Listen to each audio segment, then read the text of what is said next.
Namo Bhagavate Vasudevaya.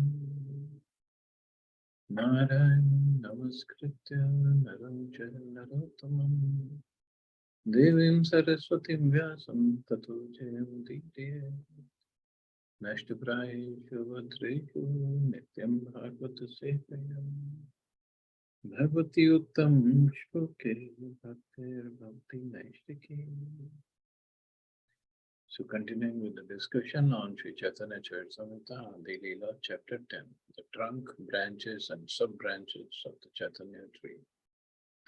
Text 83 onwards. Kulina Gramira Bhagya Kahane Nayaye Shukara Charaye Doma Seha Krishna Gai. No one can describe the fortunate position of Kulin Gram. It is so sublime that even sleepers who tend their hogs there also chant the Hare Krishna Mantra. So from Kulin Gram, there were so many devotees, and Chaitanya Mahaprabhu himself said, even a dog in the village of Kulin Gram is my dear friend. So, supposed to be very, very special place. Anupama Vallabh Shri Rupa Sanatan Eitin Shakha Vrikshet Paschime Sarvatam. On the western side were the 43rd, 44th, and 45th branches, Shri Sanatan, Shri Rupa, and Anupam. They were the best of all. Shri Anupam was the father of Shilajit Goswami and younger brother of Shri Sanatan Goswami and Shri Rupa Goswami. His former name was Vallabh, but after Lord Chaitanya met him, he gave him the name Anupam. Because of working in the Muslim government, these three brothers were given the title Malik.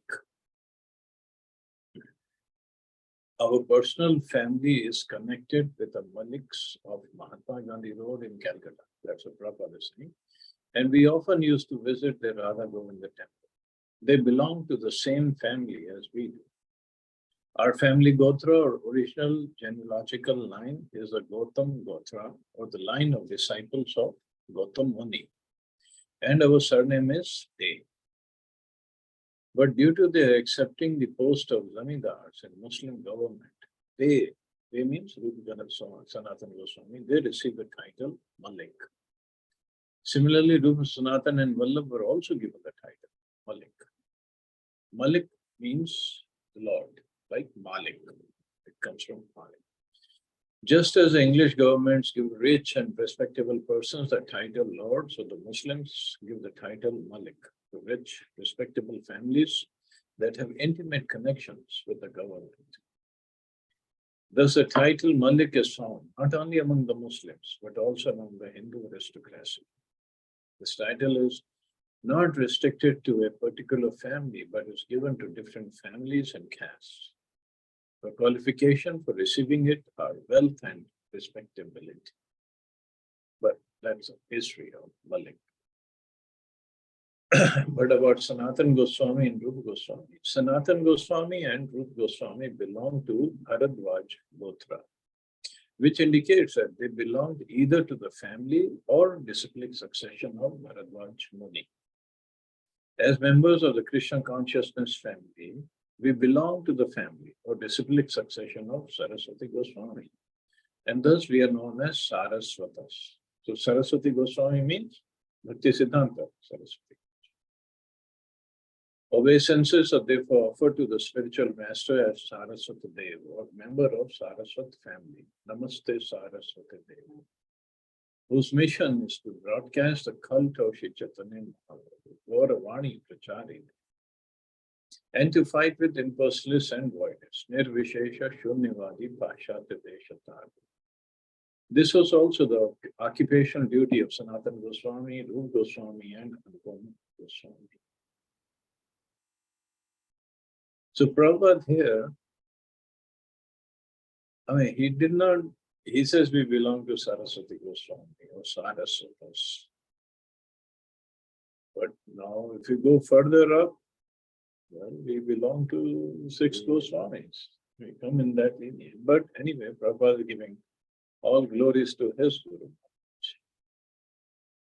The genealogical table of Sanatan Goswami, Rup Goswami, and Vallabh Goswami can be traced back to the 12th century Shakabda, when the gentleman of the name Sarvagya appeared in a very rich and opulent Brahmin family in the province of Karnataka. Actually, it should be Karnataka. He had two sons named Anirudh Rupeshwar and Harihar, who were both bereft of their kingdom and thus obliged to reside in the highlands. The son of Rupeshwar, who was named Padmanabh, moved to a place in Bengal known as Naihati on the bank of the Ganges. There he had five sons, of whom the youngest, Mukunda, had a well-behaved son named Kumardev, who was the father of Rup, Sanatan and Vallabh. Kumardev lived in Fatehabad, an order bordering Bagla Chandradweep in East Bengal, now Bangladesh. The present-day village of Prembagh, which lies near Ramshara in the Jessore district of Bangladesh, is said by many to be the site of Kumaradev's house. So, village of Prembagh. Of his many sons, three took to the path of Vaishnavism. Later, Shri Vallabh and his elder brothers, Shri Rupa and Sanatan, came from Chandradweep to the village in the Malda district of Bengal known as Ramkeli. It is in this village where Shivaji Goswami took birth, accepting Vallabh as his father. Because of engaging in the service of the Muslim government, the three brothers received the title Malik. And this was also, it's difficult to understand, but this is how Mahaprabhu desired, I guess. See, Rup Goswami, all these three brothers, Rup Goswami, Sanatan Goswami, and Anupam or Vallabh, their names were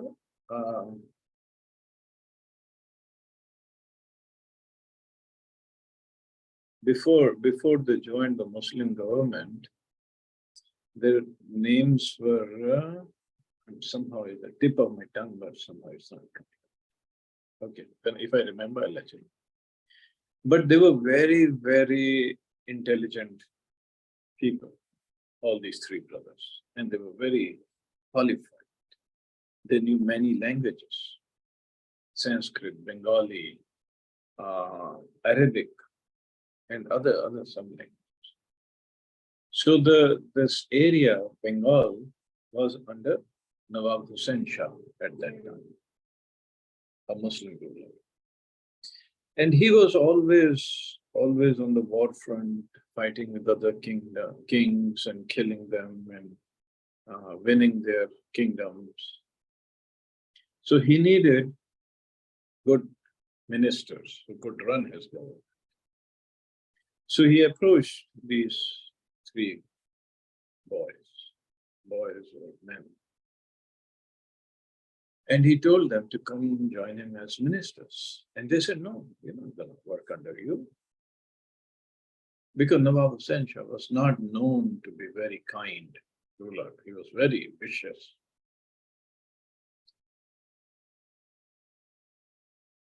So Nawab said, if you don't join my government, I'm going to break all the temples in Bengal and kill all the Brahmins.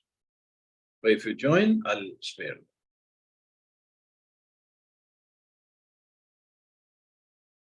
So understanding this vicious, it was a vicious agreement. They decided to join. But still, because they accepted his post, they were very loyal to him, and they worked very hard and respected. So much so that they're given this title, Malik. Sakar Malik, who became Sanatan Goswami, and Dabir Khas was Rup Goswami. And this Nawab Hussain Shah was so cruel. He had, just like we have in Delhi, Qutub Minar. So he had a minar constructed to mark his victory on certain kingdoms. So when he came back and the minar wasn't completed, and he kind of forced the engineer and the contractors to build it fast because he had to go for his wars. So the last day of when the minar was completed, he went up to see how everything went and to show to the public that he is a great king. So he went up and his generals were with him, and he took this engineer and contractor. And when they went up, he saw very little mistakes. There was some mistake. And he picked up, I think he picked up both engineer and contractor, or just a contractor, just a person who was in charge, and he threw him from the minar and killed him in front of everybody. So it's hard to understand. It is hard to understand. How can Chaitanya Mahaprabhu allow Rupa Goswami and Sanatana Goswami to work under such a cruel person? But we don't know. The genealogical table of Sanatana Goswami, Rupa Goswami, and Vallabh Goswami can be traced back. Okay, no, this we have already started.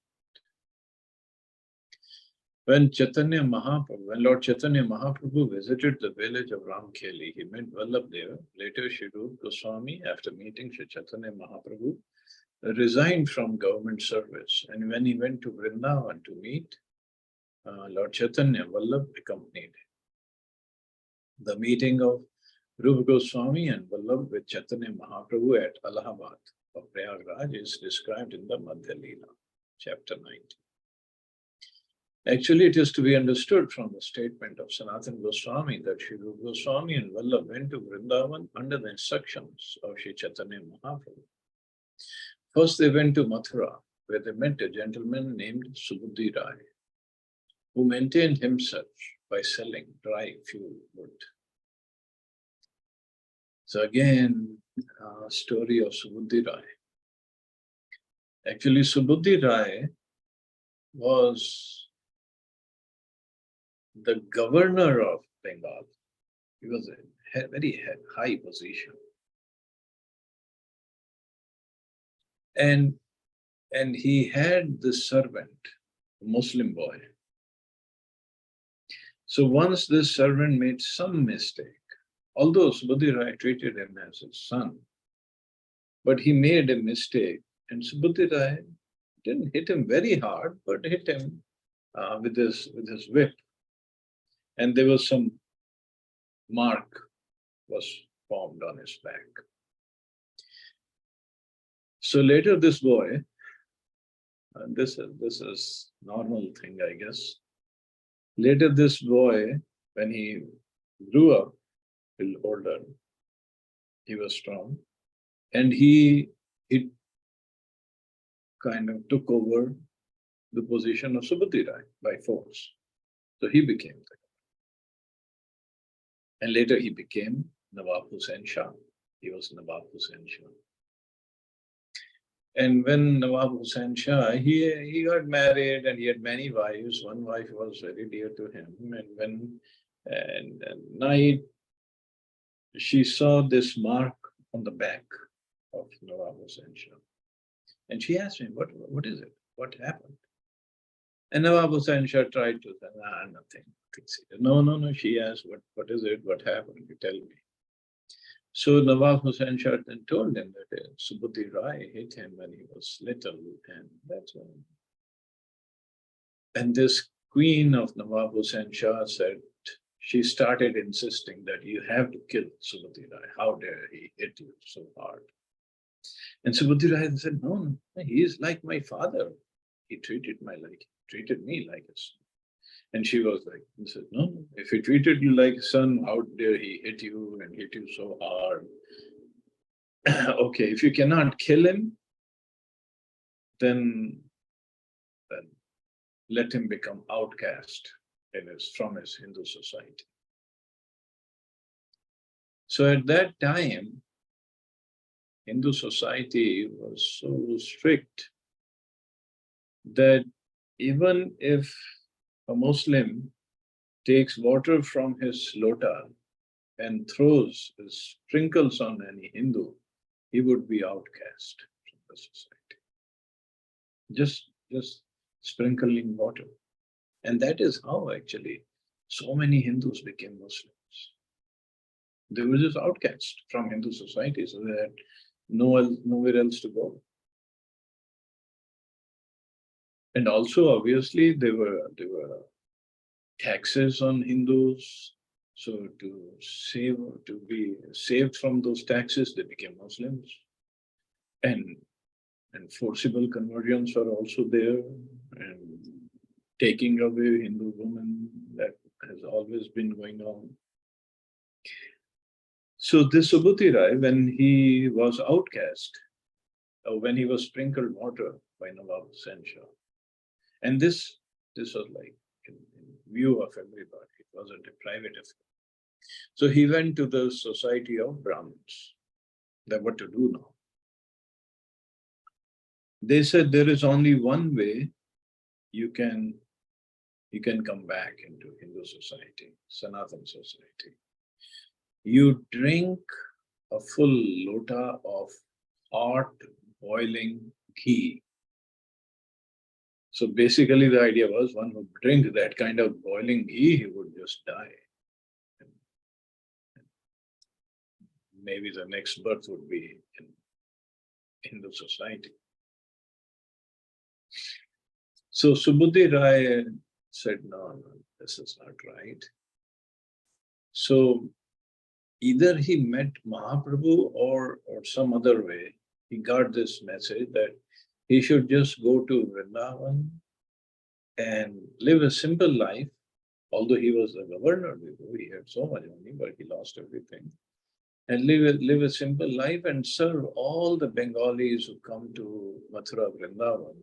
You serve them. And this is what he would do. He would arrange rice prashadam for them when the Bengali Vaishnavas come, because Vrindavan was mostly chapati kind of area, North India. And he would, because it would be cold for the Bengali Vaishnavas, so he would himself do the massage, or he would arrange for the massage. All the Vaishnavas would come so that they would feel some warmth.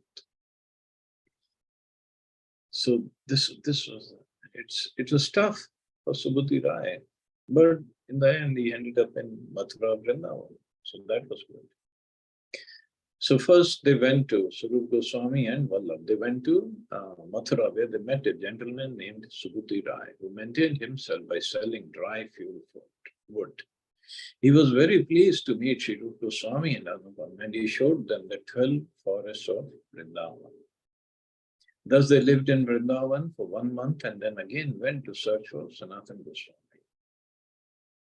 Following the course of the Ganges, they reached Allahabad or Prayag Tirtha, but because Sanatana Goswami had come there by a different road, they did not meet him there. And when Sanatana Goswami came to Mathura, he was informed of the visit of Rupa Goswami and Anupam by Subhuti Rai.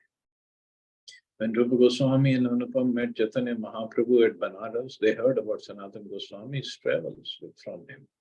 And thus they returned to Bengal, adjusted their affairs with the state, and on the order of Sri Chaitanya Mahaprabhu, went to see the Lord at Jagannath Puri. So obviously they didn't have cell phones at that time. They could have located each other, tracked each other. But Sanatana Goswami came to Vrindavan, and Rupa and Anupam had gone to Allahabad, then to Banaras. So anyway, they met later at Vrindavan, but Anupam died on the way. In the year 1436, Shakabda, AD 1514, the youngest brother Anupam died and went back home, back to Godhead. Actually, this brother Anupam was father of Shri Rajiv Goswami. So he was the younger brother of Rupa and Sanatan. And they all met Chaitanya Mahaprabhu. And Rupa and Sanatan Goswami took up chanting of Hare Krishna Mahamantra. They asked Anupam to chant Hare Krishna Mahamantra. They told him in the evening that you should chant. And next morning, Anupam came to them crying. He said, I tried whole night to chant Hare Krishna Mahamantra, but I cannot. I could not. I could only chant name of Lord Ram. So this is what next sentence Prabhupada writes. He went to the abode in the spiritual sky where Sri Ramchandra is situated. So he had liking for Ram. So he just chanted the names of Ram. His son, Jiva Goswami, his brothers, Rup Sanatan Goswami, great devotees of Mahaprabhu and Krishna, but he could not chant names of Krishna. So this is his position. Nothing wrong with it.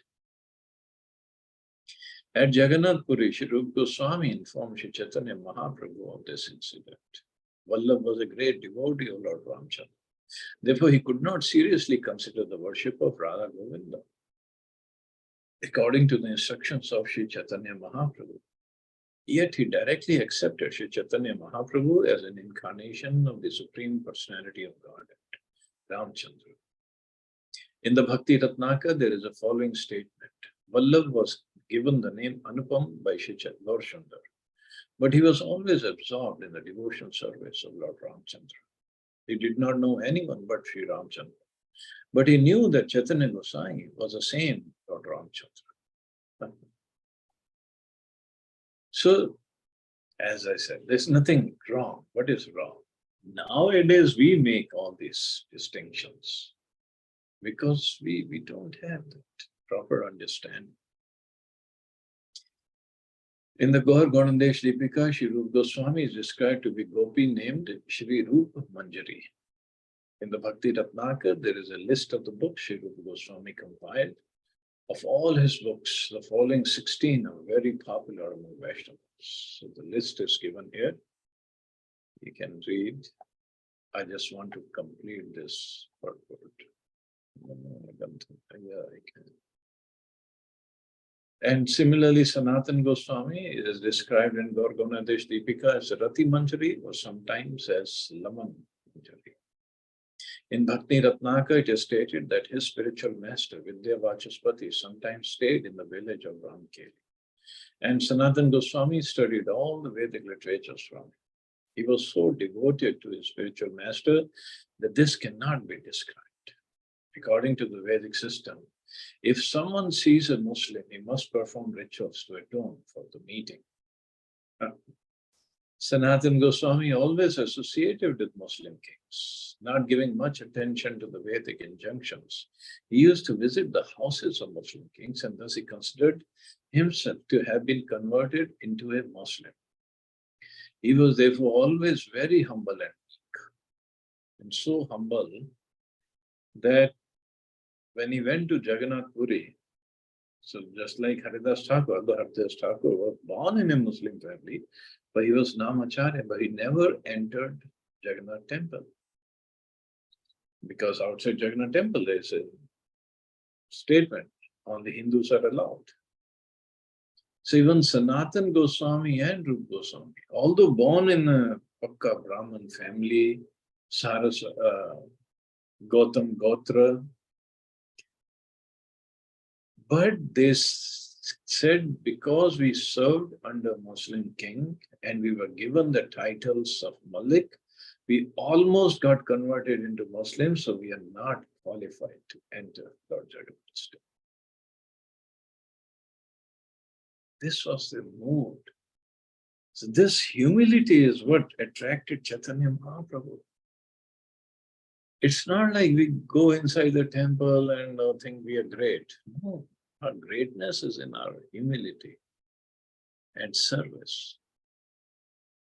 When Sanatan Goswami presented himself before Lord Chaitanya Mahaprabhu, he said, I'm always in association with lower class people and my behavior is therefore very abominable. He actually belonged to a respectable Brahmin family, but because he considered himself his behavior to be abominable, he did not try to place himself among the Brahmins, but always remained among people of the lower castes. He wrote Hari Bhakti Vilas and Vaishnav Toshani, which is a commentary on 10th canto of Srimad Bhagavatam, and he had written Brihad Vaishnav Toshani and other books he has written. Sri Chaitanya Mahaprabhu taught his principles through 4 chief followers. Among them, Ramanand Rai is exceptional, for through him the Lord taught how a devotee can simply vanquish the power of Cupid. By Cupid's power, as soon as one sees a beautiful woman, he is conquered by her beauty. Sri Ramanand Rai, however, vanquished Cupid's pride. Indeed, while rehearsing the Jagannath Vallabh Natak, he personally directed extremely beautiful young girls in dancing, but was never affected by their youthful beauty. Sri Ramanand Rai personally bathed these girls, touching them and washing them with his own hands, and yet he remained calm and passionless, as a great devotee should be.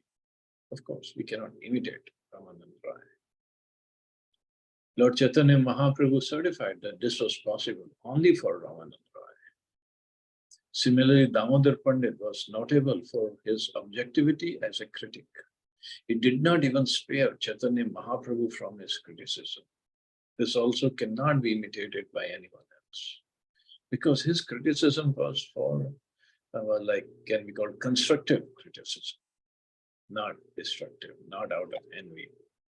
Haridas Thakur is exceptional for his forbearance, because although he was beaten with canes in 22 marketplaces, he was nevertheless tolerant.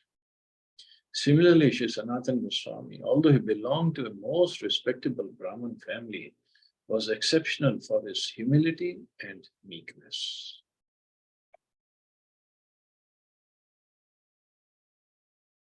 I guess there's some more paragraphs, some more stories are there. So I'll stop here and take it up tomorrow from wherever we are leaving. So see anybody with any questions or comments.